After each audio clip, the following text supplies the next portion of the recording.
Bismillahirrahmanirrahim. Alhamdulillahirabbil alamin. Hamdan katsiran tayyiban mubarakan fih, kama yuhibbu rabbuna wa yardah. Wassalatu wassalam ala nabiyyina Muhammadin wa ala alihi wa sahbihi ajma'in. Amma ba'du. Kembali kita membaca kitab Al-Mustafad ala Lum'atil I'tiqad karya Syekh Abdullah bin Shalih Al-Qushayr hafizahullah taala, dan risalah Lum'atul I'tiqad karya Al-Imam Ibnu Qudamah Al-Maqdisi rahimahullahu taala. Silakan dibuka halaman 88. Catatan kaki nomor 1. Syekh Abdullah Al-Qushayr mengatakan, min tariqati ahli sunnati annahum yadinuna bin nushi lil ummati amatil muslimina. Di antara tariqah, di antara manhaj dari ahlu sunnah adalah mereka senantiasa mereka meyakini di antara bagian dari agama adalah bin nushi lil ummati, menasihati umat. Umat di sini siapa? Amatil muslimin, maksudnya seluruh kaum muslimin. Liqaulihi ta'ala, berdasarkan firman Allah taala, laisa 'alal du'afai wa la 'alal marḍā wa la 'alal ladzina la yajiduna ma yunfiquna haraj. Tidak mengapa orang-orang yang lemah, demikian juga orang-orang yang marḍā, orang-orang yang sakit, demikian juga orang-orang yang tidak memiliki harta, artinya orang-orang yang miskin.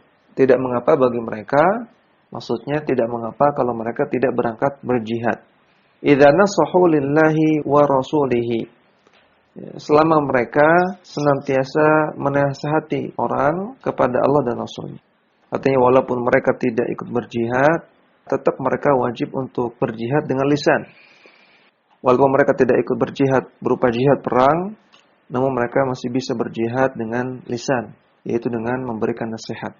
Ma'alal musinina min sabil. Sedangkan bagi orang-orang yang muhsin, orang-orang yang berbuat baik, artinya orang-orang yang mampu berjihad, maka tidak memiliki sabil, tidak memiliki uzur untuk boleh meninggalkannya. Maksudnya ketika ada jihad yang syar'i dan hukumnya fardhu ain, maka tidak boleh mangkir dari jihad. Wajib untuk ikut berjihad selama dia mampu.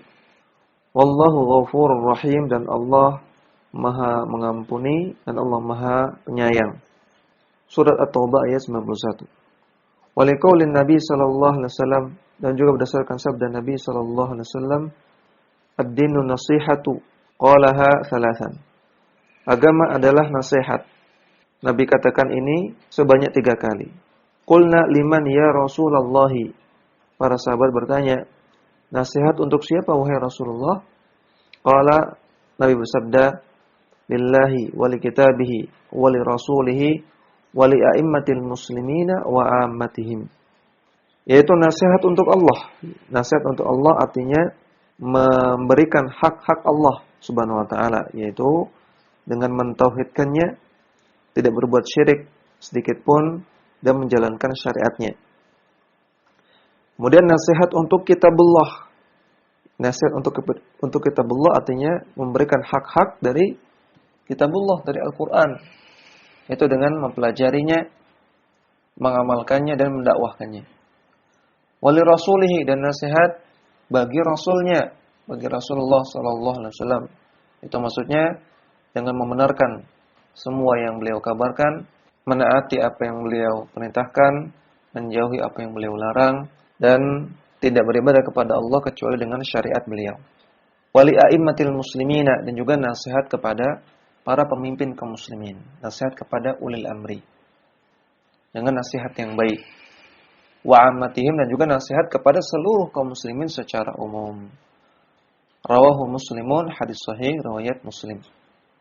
Ya, perhatikan di sini beliau Syekh Abdullah Al-Qushayr memberikan komentar ini setelah Ibnu Qudamah menjelaskan tentang wajibnya taat kepada ulil amri. Maka seolah-olah di sini Syekh Abdullah Al-Qushayr ingin menekankan 2 hal.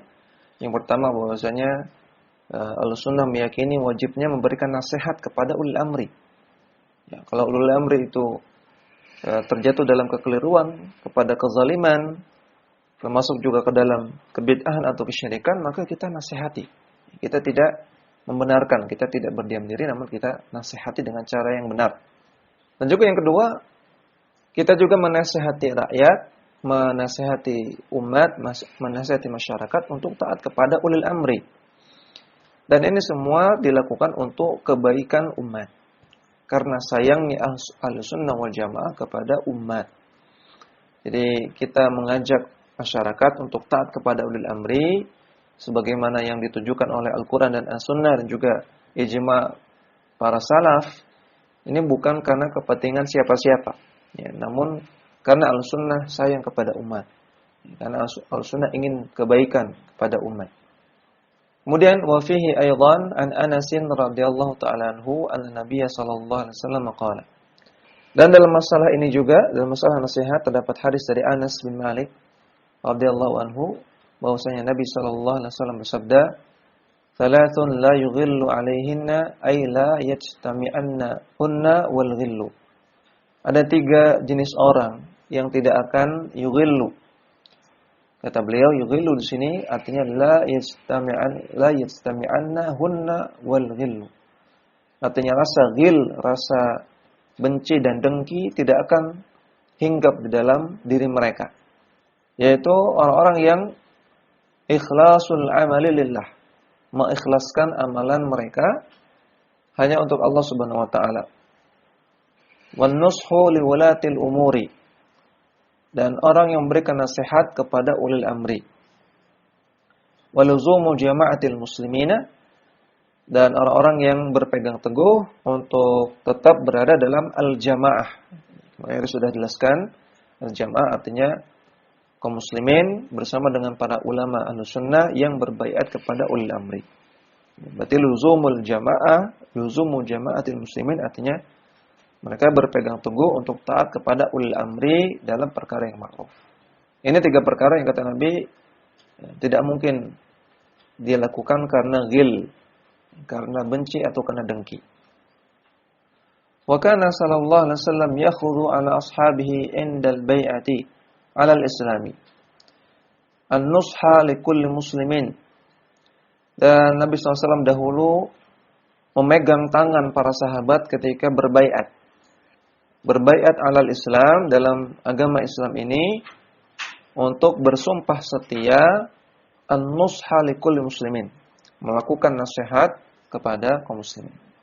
Di antara poin baiat yang Nabi ucapkan ketika membaiat para sahabat, baiat artinya sumpah untuk loyal dan setia.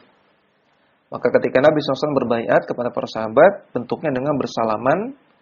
Kemudian disebutkan poin-poin yang mereka berjanji untuk melakukannya ketika mereka bersumpah setia untuk taat kepada Nabi SAW. Di antaranya adalah an-nusha likulli muslimin. Mereka berjanji untuk menasihati seluruh kaum muslimin.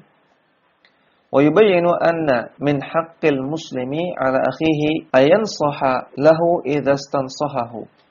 Dan Nabi juga menjelaskan bahwasanya di antara hak sesama muslim adalah hak sesama muslim kepada saudaranya adalah dia wajib menasihati saudaranya ketika saudaranya meminta nasihat. Menasihatu kalimatun jami'atun tadullu ala ikhlasi niyatin wa hiyazatil khairi lil mansuhi lahu.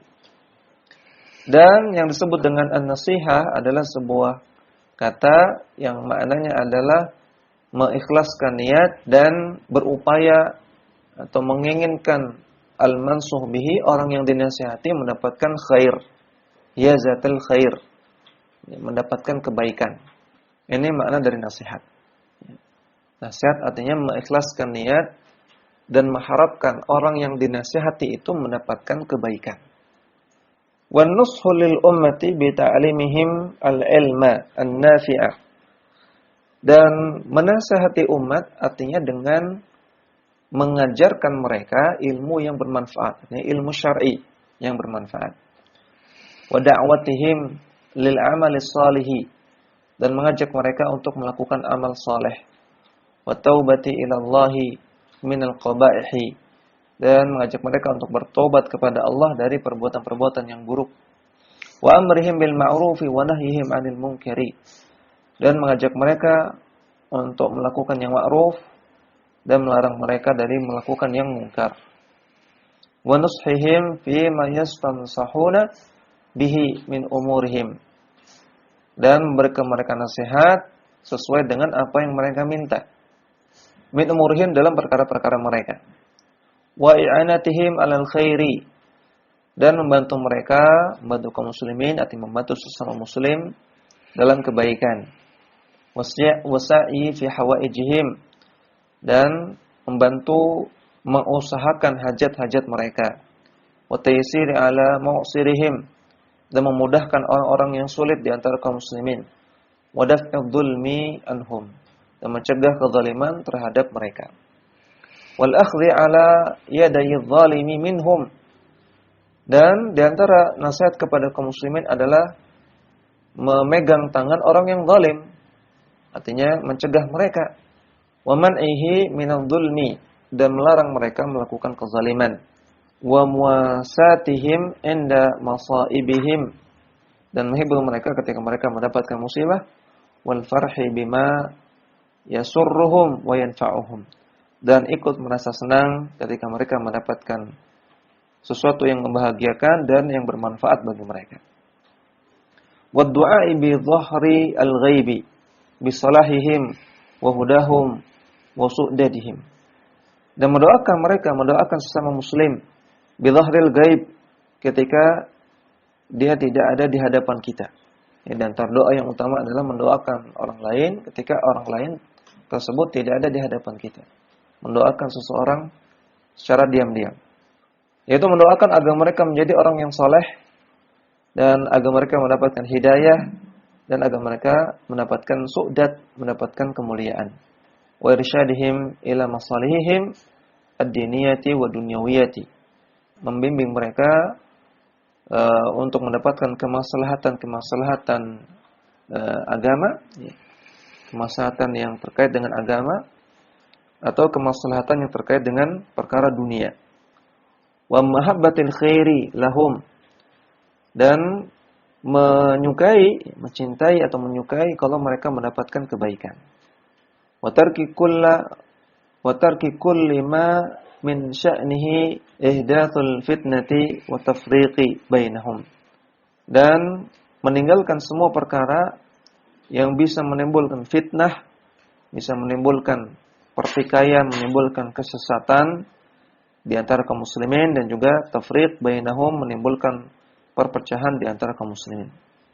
Wa taharrasha ba'dhum 'ala ba'din, dan meninggalkan semua perkara yang membuat mereka saling memprovokasi satu sama lain. Maka ini sifat-sifat Ahlus Sunnah, dan inilah sikap Ahlus Sunnah terhadap kaum muslimin. Ahlus Sunnah adalah orang yang paling sayang kepada kaum muslimin. Ya, mereka berusaha menasihati kaum muslimin dengan perkara-perkara yang tadi disebutkan di sini. Termasuk ketika Ahlus Sunnah mewanti-wanti, memperingatkan masyarakat dari kesyirikan dan juga kebid'ahan. Maka itu pun karena ingin menasihati kaum muslimin, karena sayang kepada kaum muslimin, karena menginginkan kebaikan kepada kaum muslimin, bukan karena ghil, bukan karena dengki, bukan karena benci kepada kaum muslimin. Makanya setelah itu Ibnu Qudamah kembali ke matan, beliau membahas masalah menjauhkan diri dari ahlul bid'ah. Beliau mengatakan, wa minas sunnati, di antara akidah ahlus sunnah adalah hijranu ahlil bid'ah wa mubayanatihim wa tarkul jidali wal khusumati fid dini. Di antara akidah ahlus sunnah adalah hijran. Ya, hijran artinya dari kata-kata hajara yahjuru, artinya taraka wa a'rada, artinya meninggalkan, menjauhi ahlul bid'ah. Yang dimaksud dengan ahlul bid'ah di sini adalah orang-orang yang melakukan bid'ah karena dia tahu itu bid'ah. Dalam keadaan dia tahu itu bid'ah, namun dia tidak mau meninggalkannya. Dan orang-orang yang mendakwahkannya. Ya, orang-orang yang melakukan bid'ah karena dalam keadaan tahu itu bid'ah namun tidak mau meninggalkannya, dan orang-orang yang mendakwahkan kebid'ahan.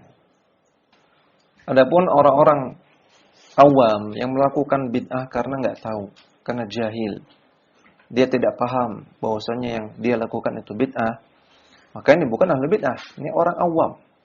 Itu orang awam yang melakukan kebid'ahan. Maka orang awam bukan kita jauhi, orang awam kita dakwahi. Jadi di antara akidah Ahlussunnah adalah menjauhi dan meninggalkan ahli bid'ah dan membedakan diri dengan mereka. Artinya tidak boleh menyerupai ahli bid'ah. Tidak boleh kita melakukan sikap-sikap yang mirip-mirip dengan ahli bid'ah. Dan meninggalkan perdebatan dan khusumat dan perdebatan dengan ahli bid'ah fid din dalam masalah agama. Wa tarkun nadhari fi kutubil mubtadi'ati. Dan meninggalkan nazar, melihat-lihat kitab-kitabnya ahlul bid'ah. Ya, tidak perlu membaca kitab-kitabnya ahlul bid'ah.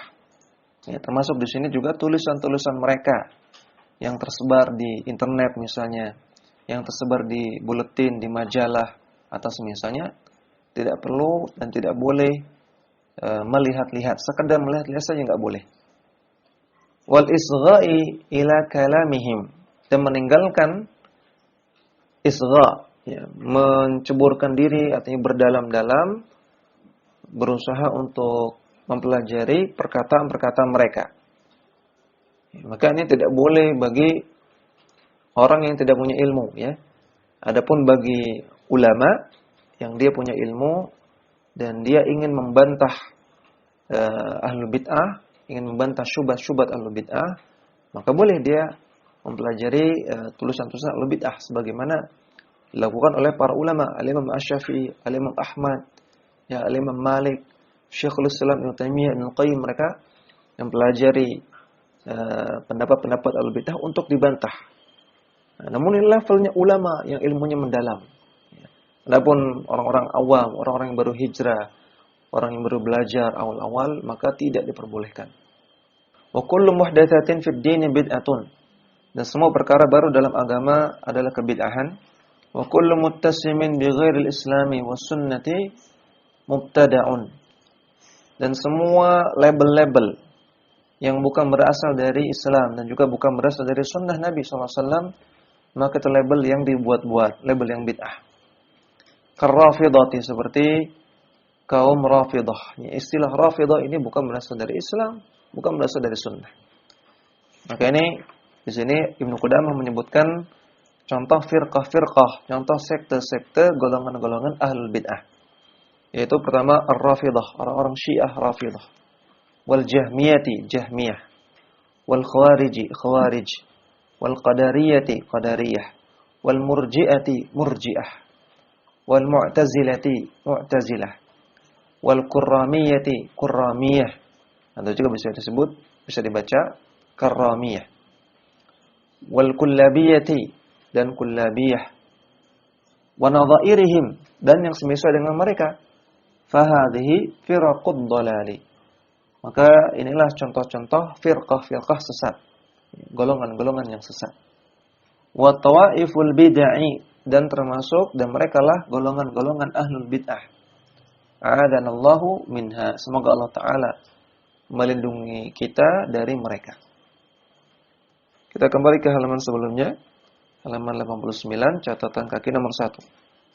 Tariqatu ahli sunnati fi talaqqi dinihim. Metode atau manhaj Ahlussunnah dalam mengambil agama mereka, dalam mencari sumber agama mereka, sumber rujukan agama mereka. Yaitu salaka Ahlussunnati wal jamaati fi talaqqi dinihim siratan mustaqiman wa sabilan ma'suman nafi'an. Ahlussunnah wal jamaah berjalan di atas suatu metode dalam mengambil sumber rujukan beragama mereka, berupa jalan yang lurus dan jalan yang maksum, artinya jalan yang pasti benar, wa nafi'an, dan jalan yang bermanfaat. Ingat ya, manhaj Ahlussunnah itu pasti benar, maksum. Adapun orangnya tidak maksum. Ya, manhajnya itu maksum, pasti benar, tidak mungkin salah. Adapun orang-orang yang bermanhaj dengan manhaj Ahlussunnah, person-personnya tentunya manusia biasa, bisa keliru, ya, tidak maksum. Fattabi'ul Qur'anal 'azima amalan biqaulillahi tabaraka wa ta'ala.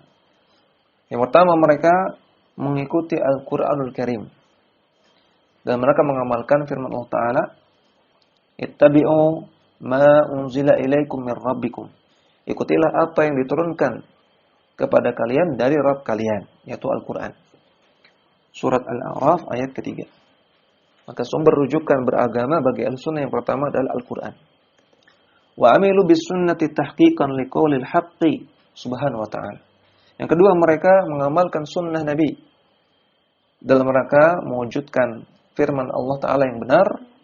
Allah Ta'ala katakan, laqad kana lakum fi rasulillahi uswatun hasanatun. Sungguh telah ada pada diri Rasulullah SAW teladan yang baik. Surat Al-Ahzab ayat 21. Oke, yang kedua, Ahlussunnah wal Jamaah mengambil rujukan beragama dari sunnah Nabi sallallahu alaihi wasallam. Waliqaulin Nabi sallallahu alaihi wasallam, dan juga berdasarkan sabda Nabi sallallahu alaihi wasallam, taraktu fikum ma in tamassaktum bihi lan tadillu ba'di. Aku tinggalkan bagi kalian yang kalau kalian berpegang teguh pada dua perkara ini, kalian tidak akan sesat selama-lamanya sepeninggalku. Apa itu? Kitabullahi wa sunnati. Al-Quran dan sunnahku, sunnah Rasulullah sallallahu alaihi wasallam. Wattaba'u khairan nasi ba'dal anbiya'i wal mursalin. Dan yang ketiga, Ahlussunnah wal Jamaah mereka mengikuti sebaik-baik manusia setelah para nabi dan rasul. Wa a'zamahum ma'rifatan fid dini. Dan mereka adalah orang-orang yang paling memahami agama ini. Wa hum as-sahabatu radhiyallahu anhum umuman. Wal khulafa'ur rasyiduna minhum khususan. Mereka adalah para sahabat radhiyallahu ta'ala anhum secara umum dan para khulafa'ur rasyidin secara khusus.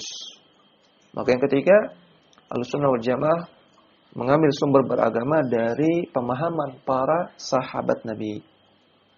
Liqaulihi sallallahu alaihi wasallam, berdasarkan sabda Nabi sallallahu alaihi wasallam, "Alaikum bisunnati wa sunnatil khulafa'ir rasyidin al-mahdiyyin." Abdu 'alaiha bin nawajiri. Wajib bagi kalian untuk berpegang teguh pada sunnahku dan sunnah al-khulafa'ur rasyidin yang mereka mendapatkan petunjuk, dan gigitlah sunnah tersebut dengan gigi geraham kalian. Fasalaku at-tariqa ila Allah Ta'ala mustahibbina hadhihi al-usula al-jalilata. Mereka senantiasa memegang landasan atau pokok-pokok yang agung ini. Maka inilah tiga landasan Ahlussunnah wal Jamaah dalam mengambil sumber beragama. Yaitu mereka mengambil dari Al-Quran, kemudian dari As-Sunnah dan pemahaman para sahabat Nabi radhiyallahu ta'ala anhum. Maka kalau ada suatu keyakinan, kita tanya, keyakinan ini ada nggak di Al-Quran? Atau ada nggak di As-Sunnah? Ataukah diyakini oleh para sahabat atau tidak? Kalau ada suatu amalan ibadah, kita tanya, ada nggak dalilnya dari Al-Quran? Ada nggak dalilnya dari As-Sunnah? Adakah para sahabat yang mengamalkannya? Kalau ada suatu akhlak yang dianggap baik, kita tanya, ada nggak dalam Al-Quran akhlak ini? Ada nggak dalam As-Sunnah? Ada nggak para sahabat yang mengamalkan akhlak ini? Demikian seterusnya. Ya. Ini cara beragamanya Ahlussunnah wal Jamaah. فَمَا جَاءَهُمْ مِمَّا قَالَهُ النَّاسُ أَوْ عَمِلُوهُ أَوْ اسْتَحْسَنُوهُ وَزِنُوهُ بِمِعْيَارِ الْكِتَابِ وَالسُّنَّةِ وَإِجْمَاعِ الصَّحَابَةِ وَالتَّابِعِينَ وَتَابِعِهِمْ بِإِحْسَانٍ. Maka apa yang dikatakan oleh orang-orang, dan apa yang diamalkan oleh orang-orang, dan apa-apa yang dianggap baik oleh orang-orang, mereka timbang dengan timbangan Al-Quran dan As-Sunnah, serta ijma' para sahabat, para tabi'in dan tabi'ut tabi'in yang mengikuti mereka dengan baik. Wa a'immatil huda min ba'dihim. Dan juga para ulama, para imam yang membawa petunjuk setelah mereka. Wa hum ahlul qurunil mufaddalati. Dan mereka lah orang-orang yang berada dalam generasi terbaik umat Islam. Alladzina hum khairu qurunil ummati. Yang mereka adalah sebaik-baik generasi umat Islam. Kama wafaqa hadhihi al-usula qabiluhu wa farihu bihi. Maka Ahlussunnah wal Jamaah, kalau ada sesuatu yang sesuai dengan landasan ini, landasan di atas ya, sesuai dengan Al-Qur'an, Sunnah dan pemahaman para sahabat. Ya, ini landasan. Ini namanya landasan Ahlussunnah. Kalau ada sesuatu yang sesuai dengan landasan ini, mereka akan qabiluhu, mereka akan terima. Wa farihu bihi, mereka akan gembira dengan hal tersebut. Wa amilu bimuqtadahu, dan mereka mengamalkan konsekuensinya. Wa arifu al-fadla liman dallahum alaihi, dan mereka mengakui keutamaan orang yang menunjukkan amalan tersebut. Wa ma khalafaha radduhu, adapun kalau ada sesuatu amalan atau keyakinan yang menyelisihi landasan tersebut, maka radduhu, Ahlussunnah akan membantahnya. Ala man jaa bihi kainan man kana, akan membantah orang yang membawa amalan atau akidah tersebut siapapun dia. Walam yashtaghilu bihi, dan Ahlussunnah tidak akan menyibukkan diri dengan orang tersebut. Cukup bantah, kemudian tidak akan menyibukkan diri dengan dia. Fastaqamat tariqatuhum, dan mereka akan berusaha istiqamah di atas jalan mereka. Fasalimu min bid'il aqwali al-i'tiqadiyyati wa bid'il a'mali al-mukhalifati. Dan maka mereka pun akan selamat, Ahlussunnah akan selamat dari bid'ah-bid'ah yang berupa aqwal al-i'tiqadiyyah, berupa perkataan atau keyakinan, dan juga bid'ah yang berupa amalan yang mukhalifah, yang menyimpang lima alaihi Rasulullah sallallahu alaihi wasallam wa ashabuhu, menyimpang dari apa yang dipraktekkan oleh Rasulullah SAW dan juga para sahabatnya. Walam yata'abbadu walam yastahsinu illa ma syara'ahu Allahu wa rasuluhu. Maka Ahlussunnah tidak akan beribadah kecuali dengan apa yang Allah syariatkan atau yang disyariatkan oleh Rasulnya. Dan Ahlussunnah tidak akan menganggap sesuatu itu baik kecuali yang dianggap baik oleh Allah dan juga dianggap baik oleh Rasulnya sallallahu alaihi wasallam. Demikian yang kita baca. Mudah-mudahan bermanfaat. Wassallallahu ala nabiyina Muhammadin wa ala alihi wa sahbihi wasallam.